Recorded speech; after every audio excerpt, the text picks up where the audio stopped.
امام زین العابدین علیہ الصلاۃ والسلام کا ایک ارشاد گرامی، اور غالباً یہ ارشاد گرامی بھی اس سے پہلے میں متعدد مجلسوں میں ذکر کر چکا ہوں۔ فرماتے ہیں آیات القرآن خزائن، قرآن کی آیتیں خزانے ہیں، خزانے۔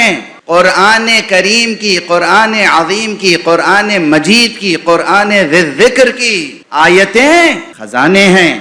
ہر آیت ایک بڑا خزانہ ہے، ہر آیت ایک عظیم خزانہ ہے، یعنی ہر آیت میں ایک بے کران جہان معنی پوشیدہ ہے، مگر یہ کہ کوئی اہل تو ہو۔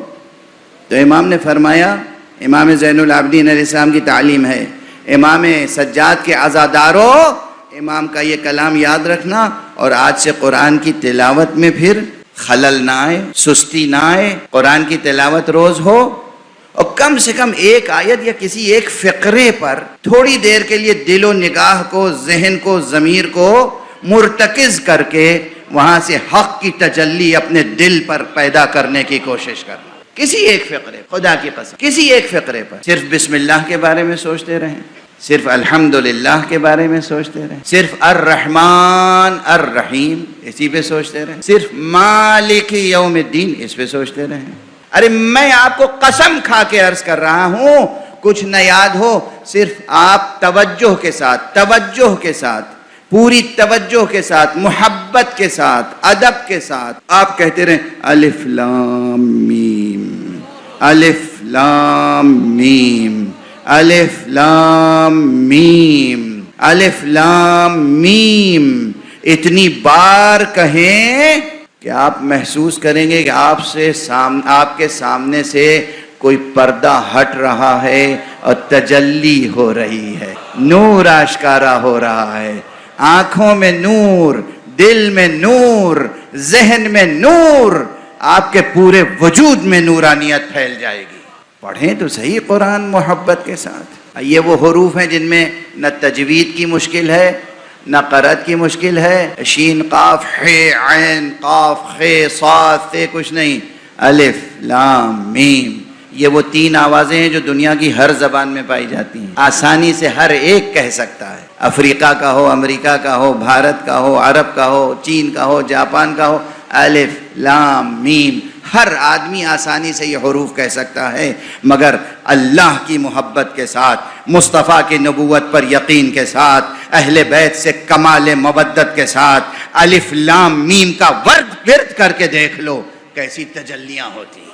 یہ ہے قرآن، اور یہ ہے قرآن سے جوڑنے والے اہل بیت۔ تو جناب سید سجاد کی حیات طیبہ اور ان کے مجلسوں کے صدقے میں ایک درس کم سے کم لے جائیے، عہد کر کے اٹھیے، ہمیں یہ کرنا ہے۔ کیا فرمایا؟ آیات القرآن خزائن، قرآن مجید کی آیتیں خزانے ہیں، اور پھر فرمایا لازم ہے ہر مومن پر یا ہر عقل مند خیرت مند پر کہ جب وہ کسی خزانے کے دہانے پر پہنچے تو وہ دیکھے تو صحیح کہ اس میں کیا کیا جواہرات ہیں، اس خزانے میں کیا کیا نعمتیں ہیں، کیا کیا چیزیں پوشیدہ ہیں، کتنے عقیق ہیں، کتنے یاقوت ہیں، کتنے فیروزے ہیں، کتنے لؤلؤ ہیں، کتنے مرجان ہیں، کتنے اصلی موتی ہیں، کیا کیا جواہر ہیں۔ اب یہ تو ہم ان اسباب تشبیہ و تمثیل، ہم تو ان جواہرات کا نام لے رہے ہیں جس سے آپ مانوس ہیں، وہاں تو پتہ نہیں کیا ہے جس کے ابھی ہمیں نام بھی معلوم نہیں ہے۔ اگر ذہن مبارک اس منزل تک آ گیا تو اب آج صرف ترجمہ ہی کر سکوں گا صرف، اور اس آیت کی طرف توجہ دلا سکوں گا، اگرچہ اس آیت پر گزشتہ 2 شبوں سے گفتگو کر رہا ہوں، 2 شبوں پر میں اسی آیت کریمہ کو عنوان قرار دیا تھا۔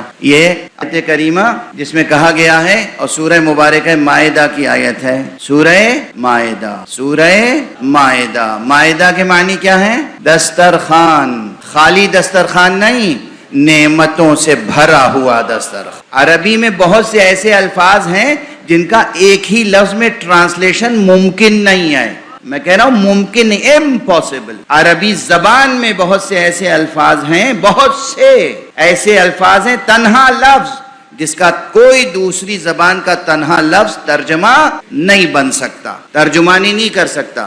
ان میں سے ایک یہ بھی ہے المائدہ۔ مائدہ یعنی دسترخوان نہیں، مائدہ یعنی نعمتوں سے بھرا ہوا دسترخوان۔ تو یہ سورہ مبارکہ مائدہ کی آیت ہے، اور تنہا یہ آیت، اب ایک جملہ عرض کر رہا ہوں، ہر چند کے یہ مضمون حدیث میں وارد ہوا ہے سورہ حمد کے لیے، اور بہت مشہور ہے یہ قول کہ جو کچھ پورے قرآن میں ہے وہ سورہ حمد میں ہے۔ بجا بالکل درست، یہ مضمون معصور ہے، لیکن ایک بات کہی جاتی ہے علمی بحثوں میں، اور وہ یہ کہ اثبات شیء لا ینفی ما عداہ، کسی چیز کا ثابت کرنا اس چیز کے علاوہ دوسری چیزوں کی نفی نہیں کرتا۔ سمجھے آپ؟ میرے پاس اتنا بڑا مجمع ہے، میں کسی ایک کی طرف اشارہ کر کے کروں ماشاءاللہ یہ بہت اچھے مومن ہیں اور بڑے صفات ہیں ان میں، کیا اس کا یہ ترجمہ ہوگا کہ باقی سب میں کوئی مومن نہیں ہے؟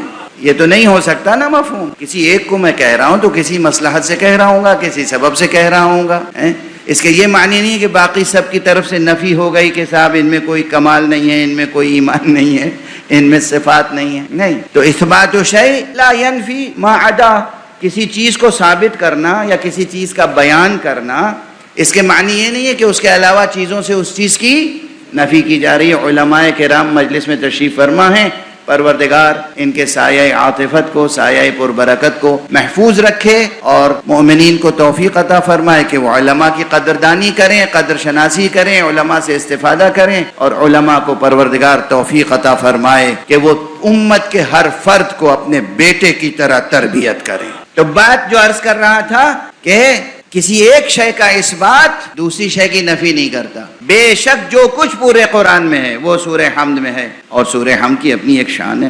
پھر وہ حدیث ادھوری چھوڑوں گا تو دل نہیں مانے گا۔ ہر چند کے لاکھوں بار آپ یہ حدیث سن چکے ہیں کہ جو کچھ پورے قرآن میں ہے وہ حمد میں ہے، جو کچھ سورہ حمد میں ہے وہ بسم اللہ میں ہے، جو کچھ بسم اللہ میں ہے وہ بائے بسم اللہ میں ہے، اور بائے بسم اللہ کی حقیقت باب مدینۃ العلم علی ابن ابی طالب علیہ السلام کی ذات گرامی سے وابستہ ہے۔ بے ہی سے باب ہے نا، باب بے سے لکھا جاتا ہے نا، تو بے مشترک ہے نا، یہ وہی بے، وہاں سے بسم اللہ کی بے اٹھا کے رسول اللہ نے باب بنا دیا۔ صلوات پڑھ دیں محمد و آل محمد۔ تو سورہ حمد کی جامعیت اپنی جگہ، اور اس کے اور فضائل و کمالات و امتیازات و انفرادی حقیقت، لیکن اس کے یہ معنی نہیں ہے کہ قرآن مجید میں اور کوئی جامع آیت نہیں ہے۔ حضور اکرم صلی اللہ علیہ وآلہ وسلم نے ارشاد فرمایا ہے، آپ کے مشہور کلمات میں سے ہے، اور اس میں آپ نے اپنا امتیاز بیان فرمایا ہے۔ حضور نے اپنی ایک شان بیان کی ہے، اللہ کی ایک نعمت کی تحدیث کی ہے، تحدیث نعمت، شکر نعمت۔ فرمایا ہے اعطیت جوامع الکلم، مجھے جوامع کلم عطا کیے گئے ہیں۔ اس جوامع کلم کا اطلاق بطور خاص قرآن پر ہوتا ہے، اور آپ کے ہر کلام پر بھی ہوتا ہے اور ہو سکتا ہے۔ تو جوامع کلم کے معنی کیا ہے؟ جوامع کلم یعنی ایسے کلمات، ایسا کلام مجھے عطا کیا گیا ہے جو جامع ہے، جس میں جہان معنی سمٹا ہوا ہے۔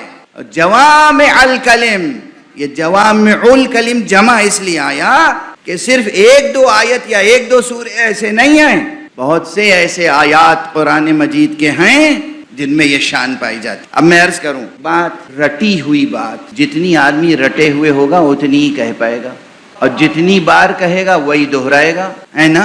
کسی نے کوئی تقریر لکھ کے دے دی آپ کو، آپ نے رٹ لیا، اب وہ جتنی بار بھی آپ دہرائیں گے وہی دہرائیں گے۔ کاما اور فل اسٹاپ بھی آگے پیچھے نہیں کر سکتے، جیسے رٹی ہے ویسے ہی دہرائیں گے، چاہے خود لکھ کے رٹ لی ہو، چاہے کسی اور نے لکھ کے دے دی ہو، آپ نے رٹ لی ہو، دہرائیں گے ویسے ہی۔ لیکن یہ تجربہ سب کو کر سکتے ہیں، لیکن جس کی اپنی بات ہوگی وہ اپنی بات جب جس طرح چاہے کہہ سکتا ہے۔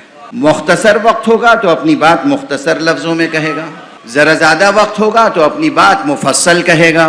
ایک ہی بات بار بار کہنی ہوگی تو وہ نئے نئے الفاظ، نئے نئے جملے، نئے نئے اسالیب میں کہنے کی قدرت رکھتا ہوگا، چونکہ اوریجنلی وہ بات اس کی ہے، اور جہاں چاہے گا مضمون سمیٹ دے گا، جہاں سے چاہے گا مضمون کو پھیلا دے گا۔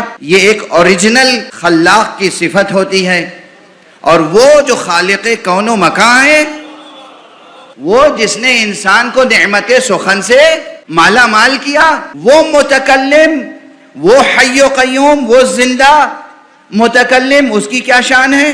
وہ اپنی بات جب جس طرح چاہے جتنی جامعیت کے ساتھ کہہ دے، یہ شان ہمیں قرآن مجید میں نظر آتی ہے۔ پورا قرآن سمیٹا تو ایک نقطے میں سمیٹ دیا، اور پھیلائی بات تو قرآن وجود میں آ گیا، اور پھر جگہ جگہ ایسی آیتیں رکھ دیں ان میں یہ شان ہوتی ہے کہ جیسے لگتا ہے پورا قرآن سمٹ کے آ گیا ہے۔ اور اب میں پوری طالب علمانہ ذمہ داری سے عرض کر رہا ہوں، ان آیتوں میں سے ایک آیت یہ ہے جو اس فقیر نے آج تلاوت کی آپ کے سامنے، سورہ مائدہ کی، یا ایھا الذین آمنوا اتقوا اللہ وابتغوا الیہ الوسیلہ وجاہدوا فی سبیلہ لعلکم تفلحون۔ خدا کی قسم پورے قرآن کا مضمون اس آیت میں سمیٹ آیا ہے۔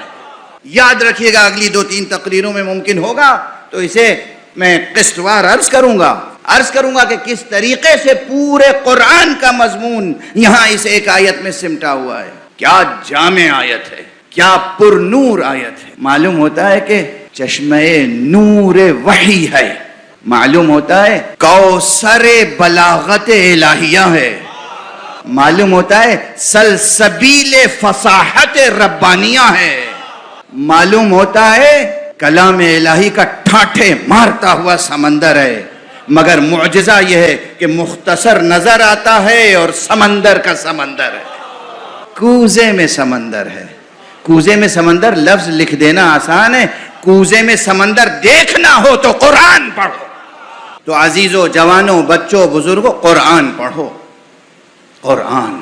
کوئی عذر نہیں ہے، نو ایکسکیوز، کوئی عذر نہیں ہے، کوئی اعتذار کی بات نہیں ہے، کوئی معذرت قبول نہیں ہوگی۔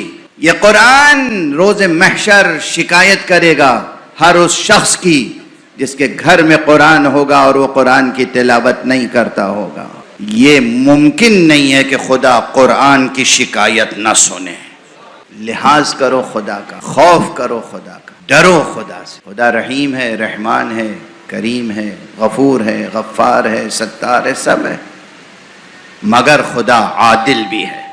عادل سے کوئی شکوہ کرے تو ممکن نہیں ہے کہ وہ داد رسی نہ کرے، اور یہ عادل کی نہیں، یہ شان کرم بھی ہے۔ یہ کوئی کریم ہو، اس کے سامنے کوئی شکوہ کرے، وہ کریم اس کی شکایت نہیں سنے گا؟ تو شکوہ سننا، گلہ سننا، داد رسی کرنا صرف عادل ہی کی شان نہیں ہے، شان کرم بھی ہے۔ نازک مقامات ہیں، نازک دقیق مقامات۔ وقت تمام ہوا چاہتا ہے، اور قبل اس کے کہ میری آواز ساتھ چھوڑے، معال مجلس تک بھی پہنچنا ہے، لیکن عرض کر کے آگے بڑھوں کہ یہ مقام بہت اہم ہے۔ کاش ان چند دنوں میں یہ یاد ہو جائے، انشاءاللہ بہت سو کو تو آپ میں سے یاد ہوگی یہ آیت، اور اس میں توحید سے لے کر صفات خدا سے لے کر صفات حق کے فعلی اثرات سے لے کر بندوں کے لیے نصاب بندگی سے لے کر نصاب آمرزش تک، اور روز محشر سرفرازی اور نجات اور رستگاری اور فلاح کے نصاب تک پوری بات موجود ہے۔ اس لیے کہ آیت ختم ہوتی ہے کہاں؟ لعلکم تفلحون، تاکہ تم فلاح پا جاؤ۔ کسے نہیں چاہیے فلاح؟ بس جسے فلاح نہیں چاہیے وہ میری مجلس نہ سنے، زحمت نہ فرمائے۔ میں اپنی کوئی بات کرتا ہی نہیں ہوں، میں تو ایک اللہ کے بندوں کے، اللہ کے سچے بندوں، اللہ کے سچے عبادت گزاروں کے قدموں کی خاک کا ایک ذرہ بھی ہو جاؤں تو شرف ہے۔ اللہ بہت بڑی حقیقت ہے، ایک زندہ حقیقت ہے، اور اللہ کی عبادت بہت بڑی حقیقت، بندگی خدا کی، محبت اللہ کی، پیروی رسول کی، محبت رسول کی، وفا رسول سے، وفا رسول سے اور اہل بیت رسول سے۔ بہرحال تو یہ جو آیت کریمہ ہیں، یا ایھا الذین آمنوا اتقوا اللہ، اے ایمان لانے والو خدا کا لحاظ کرو، خدا کا خوف کرو، خدا سے ڈرو، لباس تقوی پہنو، غذائے تقوی سے لذت اندوز ہو، اپنے جسم و جان کو قوت عطا کرو غذائے تقوی سے، اپنے آپ کو چھپاؤ اور مزین کرو لباس تقوی سے۔ اور یہ ڈرو کا پہلو کہاں سے آیا؟ خدا تو میں یہ ہے لاہور میں کہہ چکا ہوں، مکرر بار کہا ہے، مکرر عرض کیا ہے میں نے، بار بار کہا ہے، اور مختلف ملکوں مختلف شہروں میں عرض کیا ہے، خدا ڈرنے کی چیز نہیں ہے، خدا ہی وہ واحد شے ہے جس سے محبت کی جاتی ہے، جس سے سچی محبت کی جا سکتی ہے۔ خدا اور خدا والوں کے علاوہ کسی سے محبت کرو گے تو کہیں نہ کہیں دل ٹوٹے گا۔